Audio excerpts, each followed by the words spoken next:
칼을 빼어내어 육체를 치시겠다 이렇게 말씀하고 있습니다. 이 말씀은 본문 33절에 하나님이 반드시 다스리시겠다라고 하는 말씀의 구체적인 내용들을 지금 설명하고 있는 본문입니다. 에스겔서 20장 33절 말씀에 보면 주 여호와의 말씀이니라 내가 나의 삶을 두고 맹세하노니 내가 능한 손과 편팔로 분노를 쏟아 너희를 반드시 다스릴지라 이렇게 증거하고 있습니다. 하나님께서 반드시 다스리시겠다 이렇게 말씀하셨죠. 자, 우리가 금요일날 금요 기도회 때 이걸 말씀을 살펴봤는데요. 유대 백성들에게 현재 왕이 없었습니다. 하나님이 세우신 왕이 없었습니다. 19장의 비유를 통해서 우리가 살펴본 것처럼 새끼 사자의 비유를 통해서 유대의 왕이 애굽으로 잡혀가거나 또는 바벨론으로 끌려가는 상황이었습니다. 그러므로 유대인들 가운데 왕이 없었던 거죠. 따라서 바벨론의 왕이 그들을 통치하고 있는 상황이었습니다. 이런 상황 가운데 하나님께서는 다스리시겠다라고 말씀을 주셔서 왕의 역할을 감당하시는 분으로 설명하고 있었던 것이죠. 하나님의 다스리심, 그 통치가 어떻게 나타나는가를 오늘 본문 불과 칼을 통해서 말씀하고 있습니다. 우리가 금요일날 살펴봤던 걸 잠깐 생각해보면요. 하나님께서 다스리시겠다라고 말씀하셨는데 그 다스리시겠다라고 하는 말씀은 세상에서 말하는 왕의 통치의 방식과는 다른 것이다 이렇게 이야기하고 있었던 것이죠. 세상의 왕들은 통치하거나 다스릴 때 심판을 목적으로 합니다. 그런데 우리 하나님은 심판의 목적이 아니라 구원을 목적으로 통치하고 다스리시는 분이셨습니다. 그리하여서 우리 안에 하나님의 뜻이 얼만큼 채워져 있는가, 하나님의 말씀이 얼만큼 담겨져 있는가를 측정하십니다. 믿음의 상태를 보시는 것이죠. 어제 주일날 말씀에 보면 하나님께서 중풍병자를 데리고 나오는 그 사람들의 믿음을 보셨다라고 할 때, 여기서 믿음을 보시다라고 하는 것은 생각을 하셨다 뜻입니다. 그들의 마음이 아직 하나님의 뜻을 온전히 깨닫지 못하는 상태로 자기 확신과 자기 신념을 가지고 있는 상태가 되는 것, 자, 이것들을 믿음을 보시는 내용과 똑같은 의미로 살펴볼 수 있을 것입니다. 우리 안에 담겨져 있는 하나님의 뜻이 다 사라져 있는 상태, 하나님의 온전한 뜻이 다 사라져 있어서 섞여 있는 모양으로 나타난 상태, 자, 이것들을 측정하시고 그 가운데 하나님의 뜻을 알게 하시는 것이 하나님의 다스리심의 내용이 되어 있습니다. 그러면 이 모든 과정을 통해서 우리 안에 있는 모든 악행과 범죄를 다 측정하셔서 이것들을 하나님의 거룩한 말씀으로 씻어버리시고 회복시켜서 마침내 구원과 회복시키겠다라고 하는 말씀이 하나님이 다스리시겠다라는 말씀의 뜻이 되고 있는 것입니다. 그 방법을 어떻게 하느냐?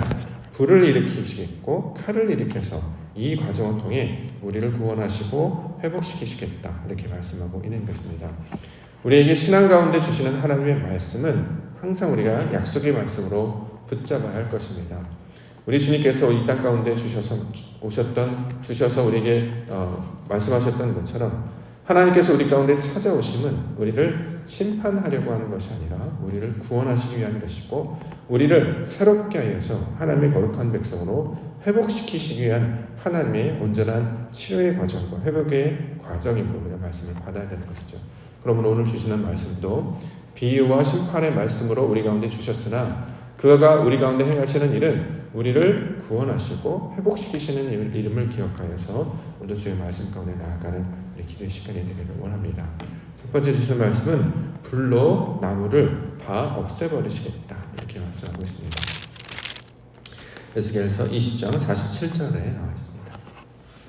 47절 말씀 남쪽의 숲에게 이르기를 여호와의 말씀을 들을지어다 주 여호와께서 불을 일으켜 모든 푸른 나무와 모든 마른 나무를 없애리니 맹렬한 불꽃이 꺼지지 아니하고 남에서 북까지 모든 얼굴이 그슬릴지라. 자, 불을 일으켜서 모든 나무를 없애시겠다 이렇게 이야기하고 있습니다. 그래서 불을 일으키다라는 말은 비유로 주시는 말씀이죠.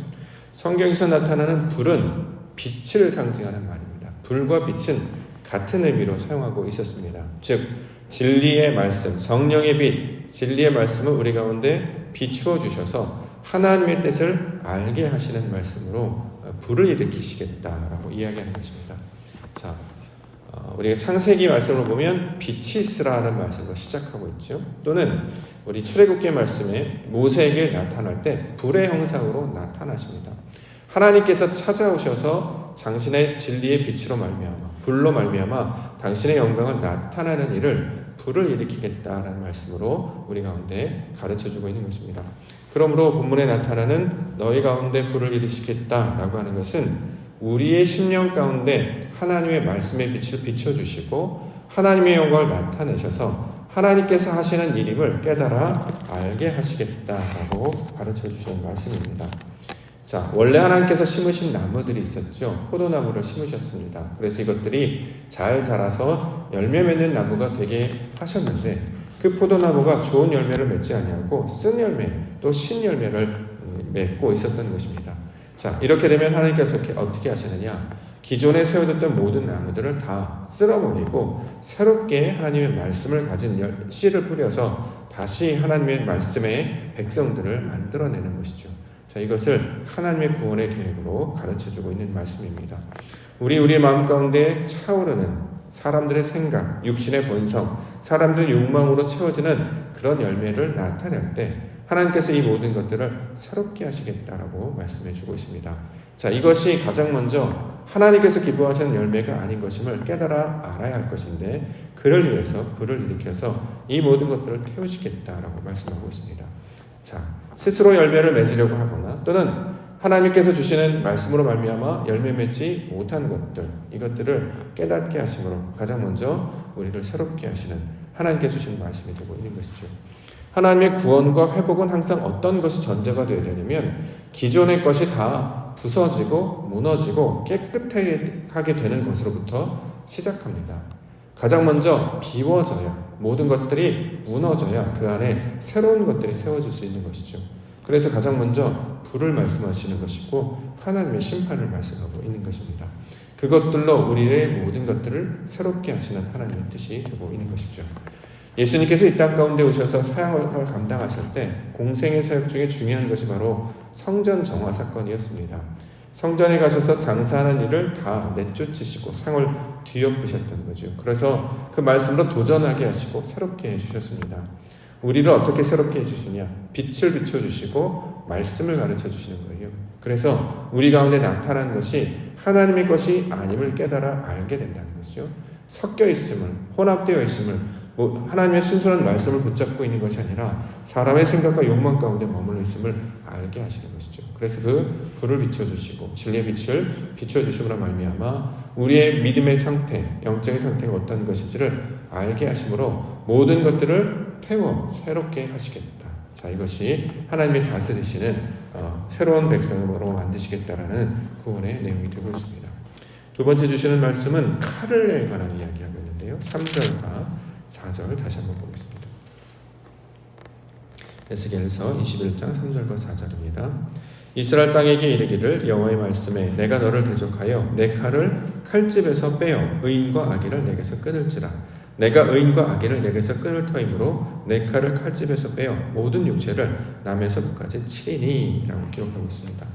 칼, 이것도 하나님이 주시는 상징의 말씀이 되겠죠. 성령의 검, 다시 말해 말씀을 가리키고 있는 말입니다. 우리의 마음이 새롭게 되는 것은 오직 진리의 말씀밖에는 없게 된다는 거죠. 하나님께서 우리 안에 하나님의 거룩한 뜻이 없음을 알게 되심으로 진리의 빛을 비춰주시고 그 가운데 말씀을 들려주십니다. 그러면 그 말씀이 우리의 심령과 혼과 영과 골수를 찔러 쪼개게 되는 것이죠. 내가 가지고 있던 품었던 마음이 하나님의 것이 아니었구나. 그래서 모든 마음들을 흩어버리시는 것이 바로 하나님의 뜻이 되고 있는 것입니다. 히브리서 4장 12절과 13절에 하나님의 말씀은 살아있고 활력이 있어 좌우의 날선 어떤 검보다도 예리하여 혼과 영과 및 관절과 골수를 찔러 쪼개기까지 하며 또 마음의 생각과 뜻을 판단하나니 지으신 것이 하나도 그 앞에 나타나지 않음이 없고 우리의 결선을 받으실 이에 눈앞에 만물이 벌거벗은 것 같이 드러나느니라. 자, 우리의 마음 가운데 말씀을 들려주세요. 그러면 그 말씀 앞에 자신이 가지고 있던 생각들이 그대로 드러나게 된다는 거죠. 어떻게 해요? 욕망이었음을, 하나님의 뜻이 아니었음을, 내가 주인 되려고 했던 나의 판단과 나의 뜻이었음을 알게 된다는 것입니다. 그래서 이 땅에 예수님께서 오셔서 말씀을 가르치실 때 사람들이 나타내는 공통된 반응은 놀라다, 충격을 받았다, 두려워 떨었다라는 말씀되고 있습니다. 그래서 그 사도행전의 말씀에 따르면 마음에 찔려서 우리가 어찌할꼬 이런 반응이 나타난다는 거죠. 하나님의 말씀을 진리로 깨닫게 되면 내가 가지고 있었던 생각들이 아무것도 아니었구나라는 것을 알게 된다는 것입니다. 오직 말씀만이 우리를 새롭게 하시며 하나님의 뜻을 알게 해주십니다. 그래서 내가 가지고 있던 육신적인 생각들, 이런 것들을 말씀으로 하나씩 하나씩 찌르시고 자르시고 쪼개어내시는 것이 바로 하나님께서 하시는 역사의 내용이 되고 있는 것입니다. 사람은 어떤 것으로도 변화되지 않습니다. 오직 진리의 말씀 앞에 내가 가지고 있는 생각과 경험과 의의가 부서져야지만 새롭게 될 수 있다는 것이죠. 성경에서 말하는 칼은 바로 그 일들을 가리키고 있는 말입니다. 이것을 실제적인 역사를 통해서도 말씀을 통해 가르쳐 주시지만 그것이 담기고 있는 원래 속뜻은 내 안에 살아있는 자기의 의를 자르고 찌르는 것입니다. 이 말씀이 나를 찔러 쪼개므로 말미암아 하나님 앞에 벌거벗은 것 같이 드러나게 하시는 것이죠. 자, 그래서 내가 가지고 있는 것들이 아무것도 없었구나, 내가 가지고 있던 것들이 다 무익하구나, 허망하구나, 이런 것들을 깨달아 알게 하시는 것이 하나님께서 우리를 새롭게 하시는 방식이 되고 있는 것입니다. 그래서 탄식이라는 말을 하고 있는 것입니다. 6절과 7절입니다. 인자야 탄식하되 너는 허리가 끊어지듯 탄식하라. 그들의 목전에서 슬피 탄식하라. 그들이 내게 묻기를 내가 어찌하여 탄식하느냐 하거든 대답하기를 재앙이 다가온다는 소문 때문이니 각 마음이 녹으며 모든 손이 약해지며 각 영이 쇠하며 모든 무릎이 물과 같이 약해지리라. 보라 재앙이 오나니 반드시 이루어지리라. 주 여호와의 말씀이니라. 자, 여기서 탄식이라는 개념은 칼로 말미암아 내 모든 것들이 드러나서 자신의 내 안에 담겨져 있는 것이 아무것도 없으면 내가 가난한 자임을 발견하게 되는 것을 가리키고 있는 말입니다. 그래서 심령이 가난한 자는 복이 있나니 애통하는 자는 복이 있나니 하는 이유가 말씀으로 말미암아 성령의 빛의 조명으로 말미암아 내 안에 가지고 있는 하나님의 말씀이 아무것도 없음을 깨달아 아는 상태가 되었기 때문이죠. 그래서 나타나는 모양이 탄식이 된다라는 것입니다. 나의 헛됨을 인정하고 나의 죄인됨을 인정하며 나왔을 때 터져지는 탄식이 바로 본문에 나타나고 있는 말씀이 됩니다. 그러할 때 어떤 일이 벌어지냐? 하나님을 바라는 자가 된다는 거죠. 마치 둘째 아들이 아버지의 집을 떠나서 허랑방탕하게 살다가 망해버렸습니다. 마지막에 나는 여기서 줄여 죽는구나 라는 그 탄식이 터져 나와야 아버지의 은혜가 무엇인지를 깨달아 알게 된다는 거죠. 하나님께서 우리를 새롭게 하시는 과정은 반드시 이 탄식의 과정을 거치게 하십니다. 그래서 나는 능력이 없습니다. 나에게는 유익한 것이 없습니다. 나는 손들고 주 앞에 옵니다. 이 고백을 하게 하시는 것입니다. 그러면 그 탄식 가운데, 나의 무너짐 가운데, 나의 연약함 가운데 하나님께서 행하시는 일을 은혜로 받아들이고 긍휼로 받아들일 수 있게 되는 것이죠. 로마서 8장 26절 이와 같이 성령도 우리의 연약함을 도우시나니 우리는 마땅히 기도할 바를 알지 못하나 오직 성령이 말할 수 없는 탄식으로 우리를 위하여 친히 간구하시느니라. 마음을 살피시는 이가 성령의 생각을 아시나니 이는 성령이 하나님의 뜻대로 성도를 위하여 간구하시느니라. 자, 내 모든 것들이 우익함을, 연약함을, 아무것도 가진 것이 없음을 알아서 주님 앞에 나는 죄인입니다. 나는 한 줌의 재와 같습니다. 라는 것을 이야기할 때에 그 심령 깊은 곳 가운데서 역사하시는 성령께서 우리를 도우신다. 이렇게 이야기하고 있습니다. 유대가 망한 이유가 무엇이었습니까? 예루살렘에 하나님이 없이 말씀이 없이 아버지의 뜻이 없이 자신의 생각으로 오염되어서 세상을 쫓아 나갔던 것이 바로 그 유대인들이 저질렀던 죄악이지요. 다시 이것들을 회복하기 위해서는 그 예루살렘 성에 우리의 마음의 중심에 하나님의 말씀이 다시 채워져야 합니다. 그러기 위해서는 기존에 세웠던 나무들이 잘라져 나가야 되는 것이고 자신이 가지고 있던 생각들, 자신이 가지고 있던 판단들이 다 사라져서 그것이 새롭게 되어야 된다는 것이죠. 그렇게 완전히 비어있는 상태가 됐을 때 그 안에서 하나님의 말씀을 부어주시고 성령께서 우리를 역사하심으로 말미암아 점점 하나님의 마음을 품는 마음으로 우리를 채워 넣어 가신다라는 것입니다. 이것이 채워져 갈 때에 이것을 방주로 새 예루살렘으로 우리 가운데 가르쳐주고 있는 것입니다. 내가 세웠던 성전이 무너지고 하나님이 말씀하시는 하나님의 말씀의 성전이 내 안에 차곡차곡 세워질 때 이것을 구원이요 새 새 예루살렘의 모양으로 우리 가운데 가르쳐주고 있는 것이죠. 그러므로 우리가 그동안 가지고 있었던 나의 생각들, 내가 했던 어떤 경험들, 내가 붙잡고 있던 지식들, 나의 의들, 이것들을 말씀 앞에 다 내려놓아야 할 것입니다. 이것들을 내려놓을 때에 우리 주님께서 우리 심령 가운데 채워주셔서 놀랍게도 새로운 마음을 품게 해주십니다.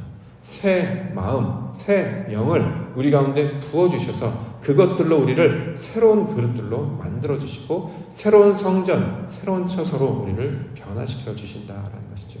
그러므로 가장 먼저 우리의 생각들을 주님 앞에 내어놓고 내 모든 것들을 십자가 앞에 다 못 박고 하나님의 것들로 바뀌기를 소망합니다. 이 마음을 품는 은혜가 있기를 원합니다. 그렇게 해서 우리가 말씀 앞에 나오고 하나님 앞에 나오는 것 아니겠습니까?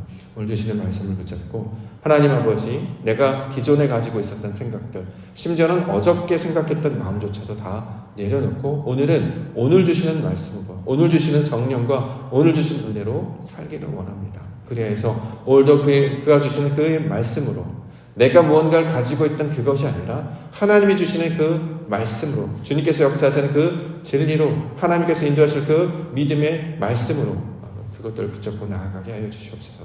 이것들을 붙들고 나아갈 때에 하나님께서 만드시는 새로운 말씀의 백성들로 우리를 새롭게 해주실 줄 믿습니다.